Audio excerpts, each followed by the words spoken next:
What if I told you one of the most recognizable songs on classic rock radio was rewritten in 30 minutes to hide that it was written about a drug dealer? The band behind it choked their only audition, saved themselves with a candlelit living room session, then recorded their biggest hit in a pre-Civil War farmhouse. They accumulated 185 million YouTube views, and most listeners still can't name them. This is the rise and fall of Ozark Mountain Daredevils. The early 1970s were a strange and searching time for American music.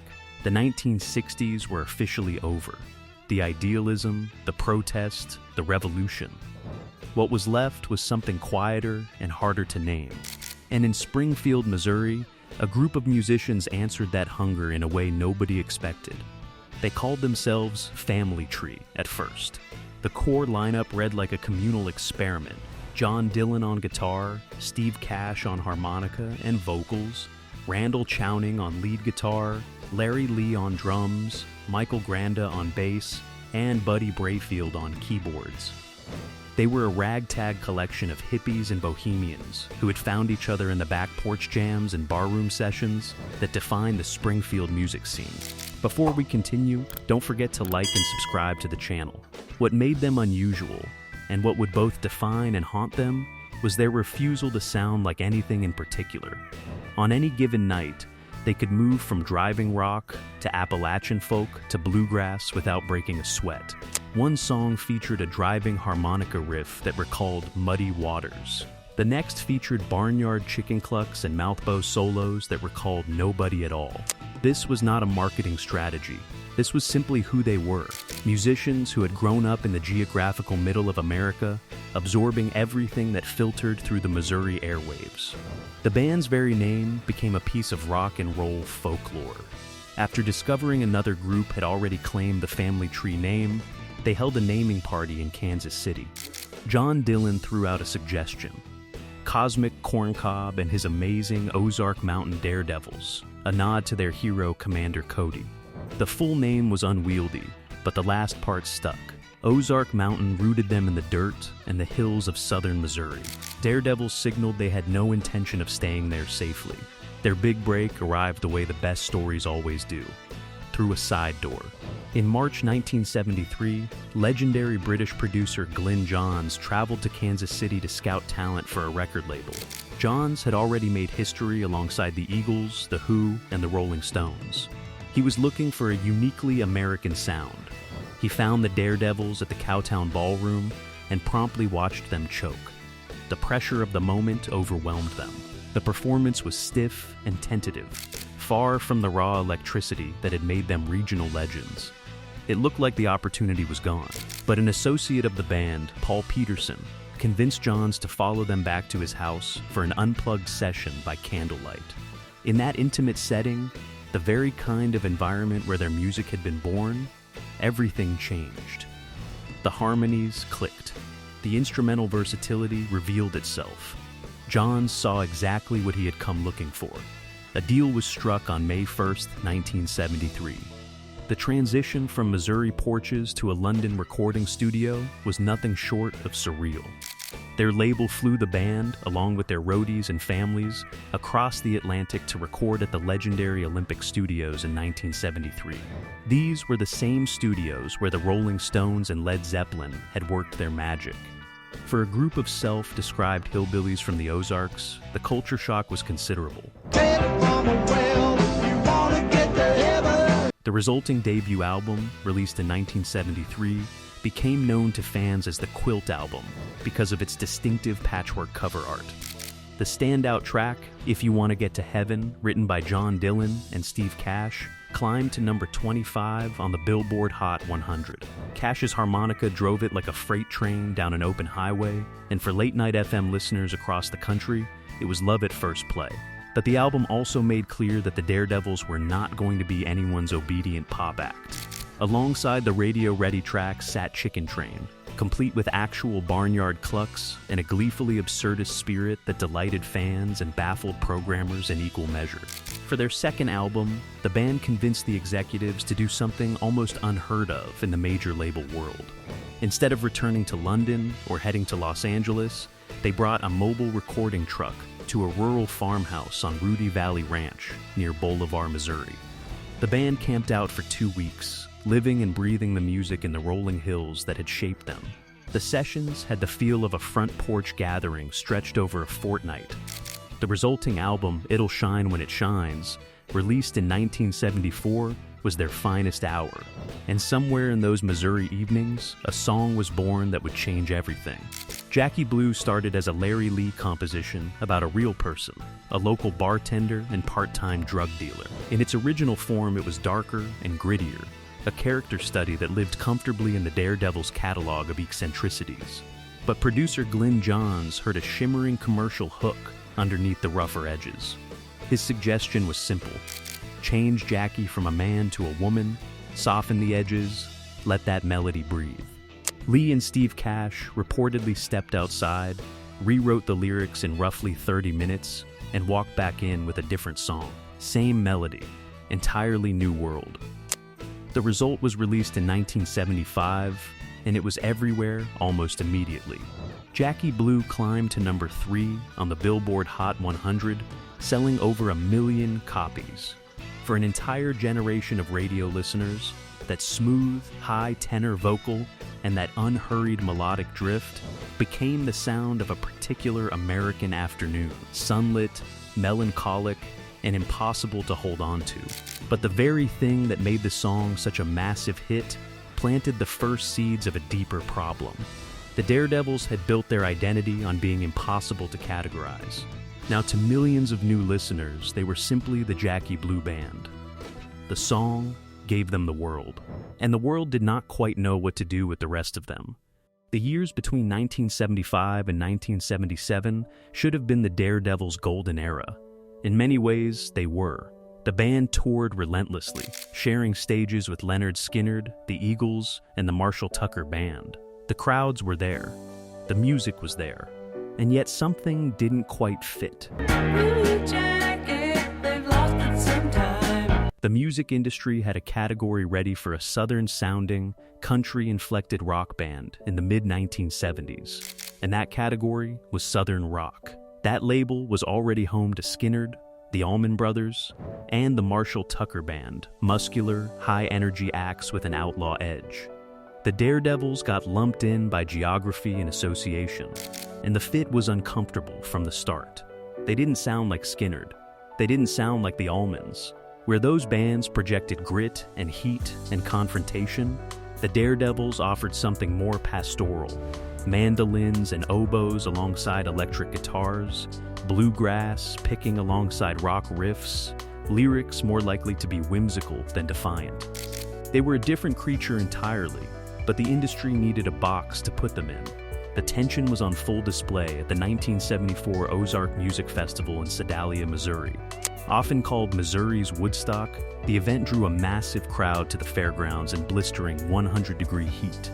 The Daredevils played alongside Skinner and Aerosmith, but while those bands projected hard partying legends in the making, the Daredevils were the local heroes, the boys from the hills who had made it big but still belonged to the soil.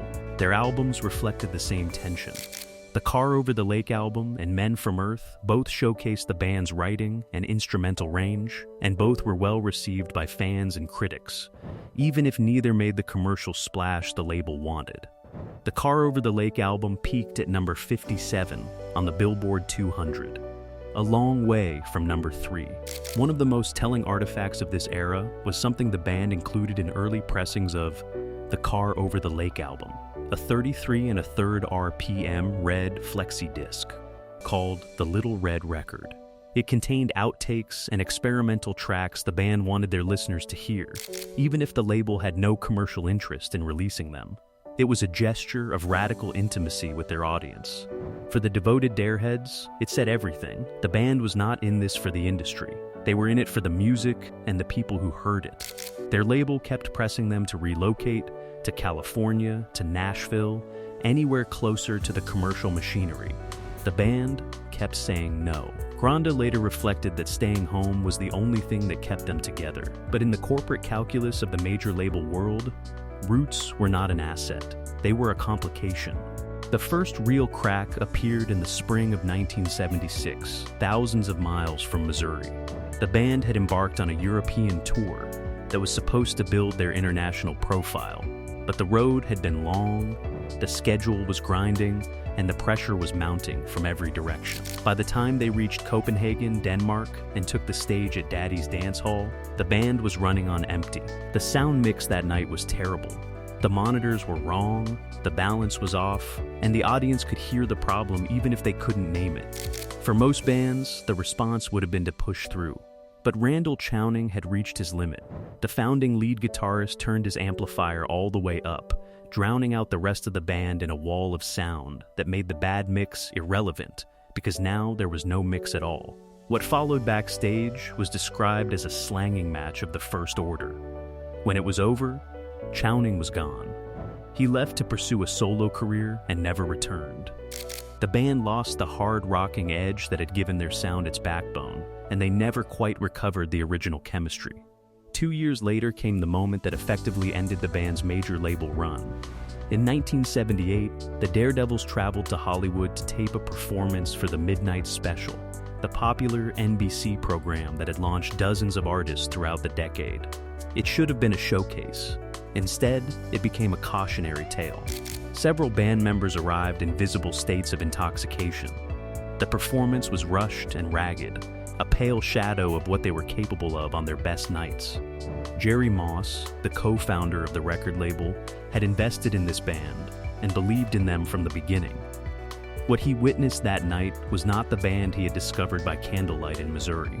Confidence faded fast after that. In 1979, the Daredevils found themselves without a major label home for the first time in 6 years.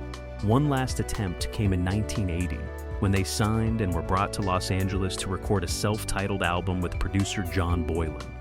Boylan pushed for a slicker California country rock sound, bringing in studio musicians to fill in where needed. The Daredevils sounded like a tribute act playing someone else's version of themselves. The album reached number 170 on the Billboard charts. They were dropped after a single record. The band that had once turned a candlelit living room into a record deal and a ramshackle Missouri farmhouse into a top 5 hit had run out of rooms to play in. They were too country for rock, too rock for country, too folky for pop, and too honest for the machinery that ran everything else.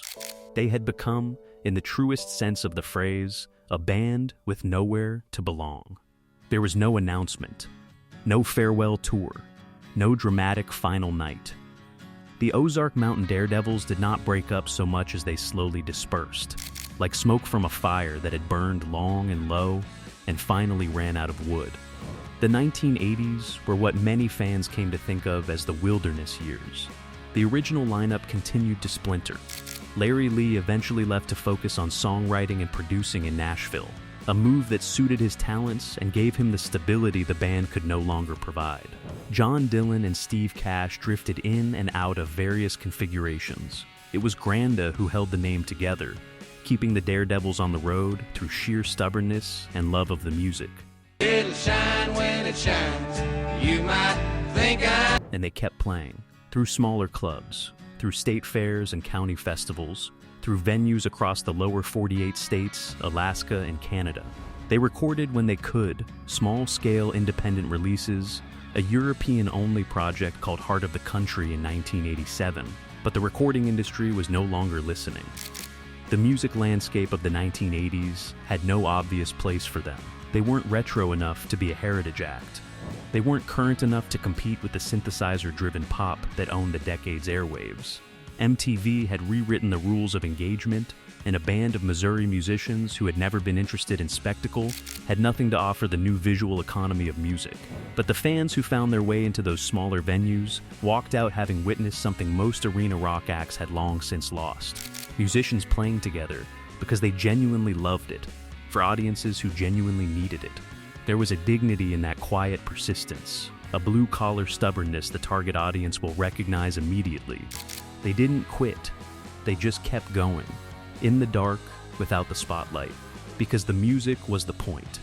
50 years is a long time to measure anything, but ask a certain generation of American music listeners what they remember about the summer of 1975, and a remarkable number will reach for the same melody. Jackie Blue has never really left the airwaves.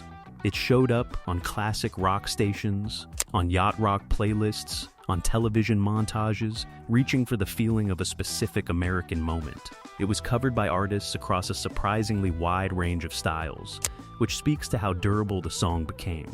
The YouTube catalog of the Ozark Mountain Daredevils has accumulated more than 185 million views, extraordinary for a band that never dominated the decade they came from. The irony, of course, is that Jackie Blue was not what the Daredevils wanted to be remembered for. It was a 30-minute rewrite, a commercial concession, a version of a darker, stranger song that had been smoothed out to fit a format the band didn't fully believe in. The music they cared most deeply about, the barnyard eccentricity, the folk rock experiments, the intimate recordings from the Missouri farmhouse sessions, that was the catalog they wanted the world to know. And yet it was the smooth, elusive mystery of Jackie Blue that the world decided to keep. In 2022, the band celebrated its 50th anniversary with shows in Springfield, a full-circle moment few of their contemporaries could claim.